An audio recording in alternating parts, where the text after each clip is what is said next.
welcome back to Happy for Now. It's me, Isabel.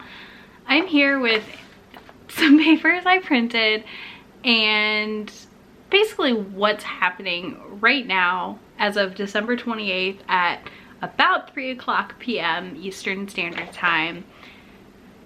So, a lot has happened since December 23rd, and I feel like I've seen one other video on BookTube about this, and I just wanted to give a somewhat condensed summary about what's going on, why I think it's important, and hopefully catch anybody up who is coming back to this after the holidays or a hiatus, etc. Because y'all, this has been my life since the 23rd pretty much, because I am part of a group I'm going to mention in this called Romance Sparks Joy, and I have been one of the people helping compile everything and update it nightly with what's going on, and it's a lot. So let's get down to it, and I'm going to tell you all about what's going on with the RWA. So you might be wondering, what on earth is RWA? It's Romance Writers of America, which was created in 1980 by Vivian Stevens. She is a Black woman editor and created this group in Houston, Texas. It quickly grew to be quite massive and nationwide with multiple chapters all over. And they are an advocacy group for romance writers, and they put on a yearly conference at the Nationals. Last year it was in New York City. Sarah McLean was the MC for the awards, the Ritas. They're very well-known-ish within the romance community.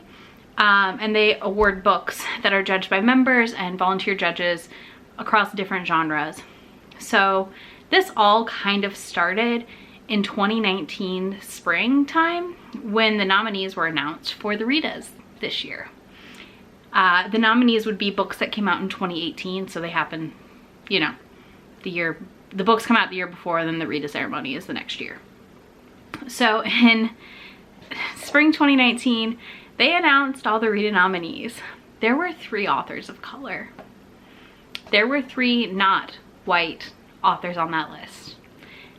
Out of this massive list of categories, which if you're curious about the books, Jen Reads Romance did a whole Twitter account dedicated to this. It's called Jen Ritas. I will link it down below in the description box. Feel free to go read about some of these nominees from someone who I would say is a pretty good source of romance book reviews. I mean, she writes for Kirkus now, you know. So in response to that, Courtney Milan made a call for people to volunteer, and she helped found Romance Sparks Joy, which is the group I am a part of. So I have some bias here, obviously, but still, I think if Courtney truly did wrong, I would feel differently than I do right now. So Courtney helped found that group. She quickly stepped away, and our group has continued to live on to spread happily ever afters for everyone and anyone and help elevate underrepresented voices. So she literally was like, let's do this in response to this lack of diversity in the group. So we need to fast forward some. This is kind of like the pre-setup to what kind of happened starting in August. So I used Jody McAllister's tweet, which I'll link down below as well. She gave a nice layout of kind of the run-up to this. So in August 2019, Sue Grimshaw became an editor at Marie Force's publishing company. Minnie spoke up about her previous job as a buyer at Borders, and where she had questionable practices, and also her Twitter history, in which she had liked many very interesting and questionable tweets that, you know, would make you wonder what kind of books she would not buy, aka books representative of the world, not books just by white ladies. She later deleted these likes to cover her tracks, of course. She was released from Marie Force's publishing company, but stayed on at Glenfinnan, which is run by Susan Tisdale. Tisdale decided to defend Grimshaw through this wild Facebook video she posted that she stating that Grimshaw is not a racist and fun things like that. The video just screamed slightly unhinged to me, personally, so, you know, do as you will with that one. Courtney Milan then tweeted about a book at Glenfinnan being racist. Courtney's criticism centered around the exotification of a half-Chinese character in the novel. We need to note here that Courtney Milan is half Chinese, and if someone's going to point out that problematic content, obviously, probably a good, you know, the right person to be like, excuse me, that's wrong. Should she have to do this? No, absolutely not. Other people should be able to find these things as well. That book was published by Catherine Lynn Davis in 1990 and then later reissued in 2014 with no updates. So this wasn't like, I'm sure Courtney is not the only person who's complained about this. They probably could have fixed it in that reissue in 2014. So let's fast forward to December 23rd, the day before Christmas Eve. Everyone is ready to peace out and go on vacation and enjoy some downtime. Alyssa Cole tweets that Milan was notified by RWA that she was censored due to an ethics complaint from Tisdale and Davis. That's right, those same two people above. They submitted an ethics complaint. Along with the public censor, Milan was told that she was ineligible for an RWA membership for the next year and was banned from ever holding a leadership position within the RWA. Some like key things to note about these complaints, which you can go read, they're public. Milan is a woman of color and is compared to a neo-Nazi for tweeting about a book being racist. Think about that for a second. Like, how? What? In what? Like, yeah, not appropriate, guys. Don't do that. Just don't. So the hashtag IstandwithCourtney was born, and basically this banana pants ride is gonna get going. So buckle up, and I'm gonna run through this as much as I can. So it comes out that Courtney was over the ethics committee. When these complaints first came in, she was asked to resign. She did so. A second committee, which the original ethics committee was unaware of, is formed to go through the complaint against Milan, which kind of makes sense, right? Like, she was over that committee, could be questionable, let's make a new one. But also, let's not talk about that we made a new one. That to me is like real dicey. Obviously, they wanted to avoid any bias in favor of Courtney, and she helped originally form that first ethics committee, so I kind of get that. But there's no information about how the committee was formed, who was part of the committee.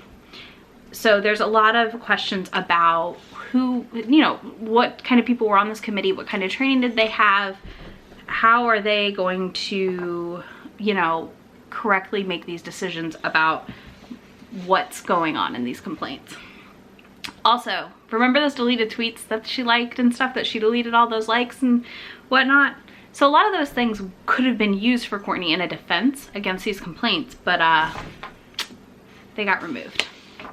So on Christmas Eve and Christmas Day, the community is still reacting to the story. There's a lot going on. But of course the RWA is silent in this regard because it's the holidays. They just dropped their news and went off on vacation.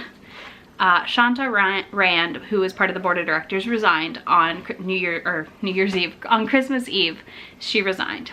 On December 26th, it really kicks off. So we got the announcement that Adrienne Michelle, Sarissa Glass, Priscilla Oliveris, Tracy Livesay, Pintip Dunn, Farrah Rochon, Denny Bryce, and Erica Ridley all stepped down from their positions on the board, saying they no longer have trust or confidence in RWA's leadership.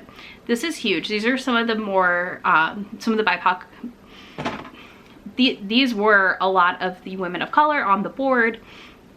This is concerning. You know, who's left to make decisions that isn't white and can maybe give better insight into what's going on as far as racism and bigotry.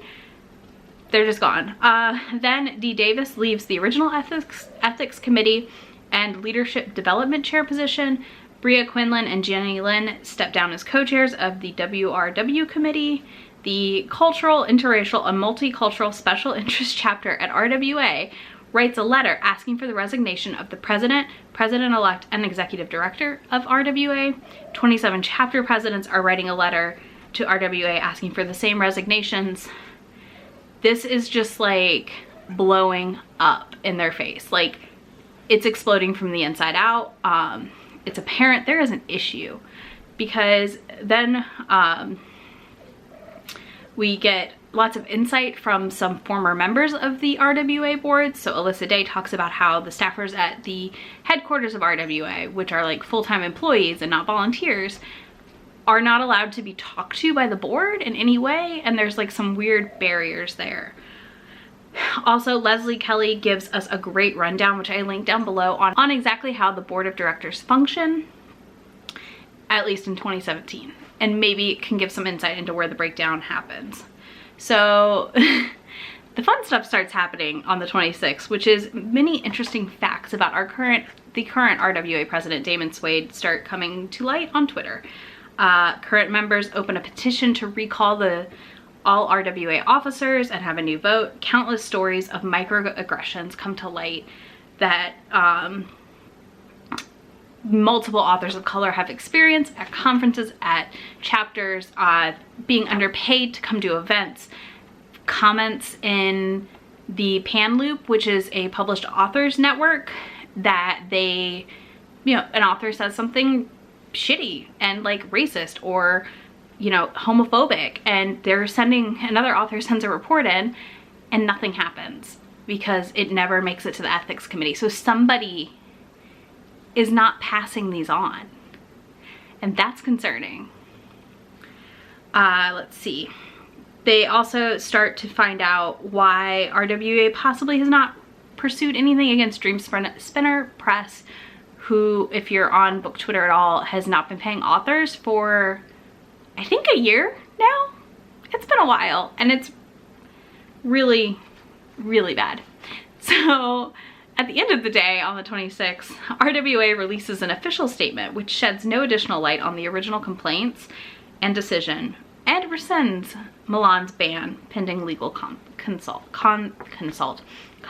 So they're like, no, we messed up, come back everybody, because people are canceling their memberships, chapter leaders are stepping down, people are coming out of the woodwork to tell you what they've experienced in this what was supposed to be a group for writers of romance. Let's see, and then December 27th rolls around and it just keeps going, y'all. Let's see, Carolyn Jewell, president of RWA, steps down. So she's the one who helped run the headquarters. Olivia Waite releases more info on her ethics complaint that led to nothing happening when the woman compared women loving women, lesbian romance, to an alcohol addiction. I linked to this down below in the description box. Feel free to go read the original complaint and what was said. It's wild, y'all. Like, I just don't know where people come up with these beliefs sometimes. Let's see, then Damon Suede sends out a letter to chapters talking about how he was a liaison for the ethics committee and doesn't answer any questions, such as why a second ethics committee was created, and, you know, how did this like come to be? What was the board told for votes?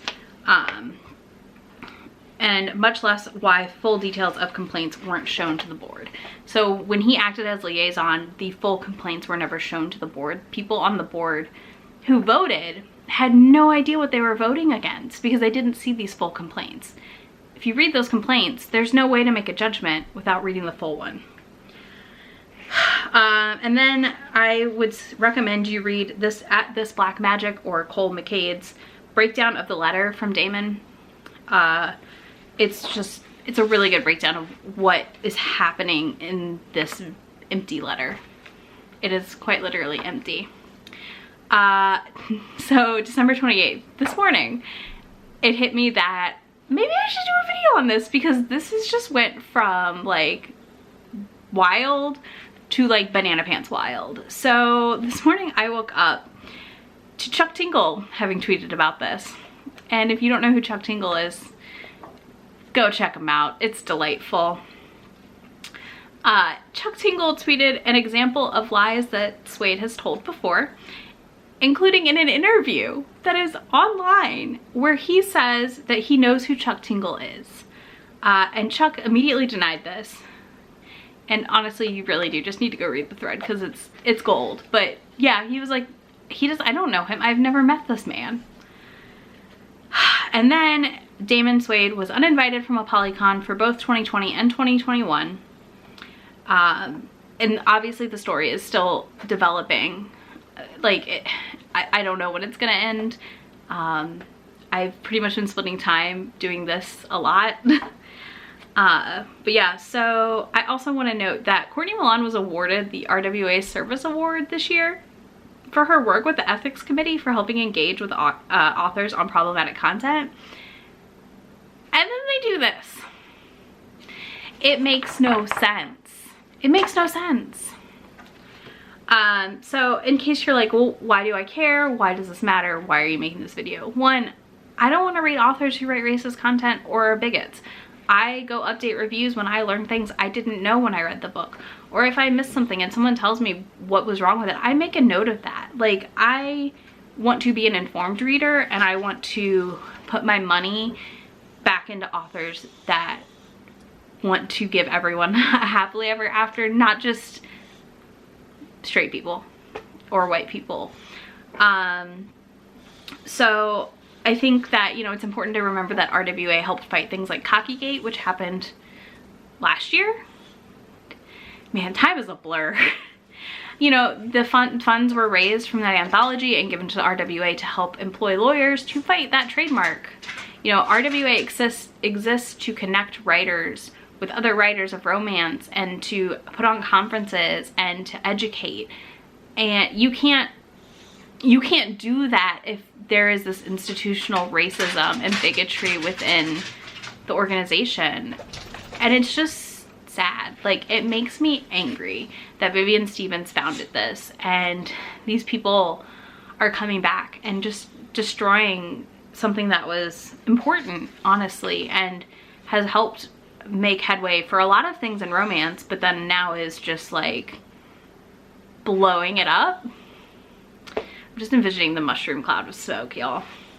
So I just, you know, that's why I think this is important. That's why I want to talk about it. If you want to, Romance Sparks Joy does have a reader letter. I will link it down below. You can sign it to say that I don't support what you're doing, RWA. Though I am just a reader, I still want my money to go to things that do good. I linked every single one of my sources down below in the link box. I just highly recommend you go check out the moment on Romance Sparks Joy. Like I said, that's where I'm updating it every night. I'll come back if more happens, I guess. I hope you liked this. I hope this was helpful and informative. I'm just angry, and I just keep getting angrier every day about this. So that's where we're at. I will also say that the Bookish Vineyard did a video on this on Christmas Eve that I highly recommend you check out as well. I think she had great points. It was earlier on in this whole thing. She broke down some of the complaints more than I did. But yeah, that's your speed run through what happened. Go check out all the sources down below. And thank you so much for watching. I hope we get a good resolution to this, everyone. I really do. And I'll leave it at that. I will talk to you soon. Bye.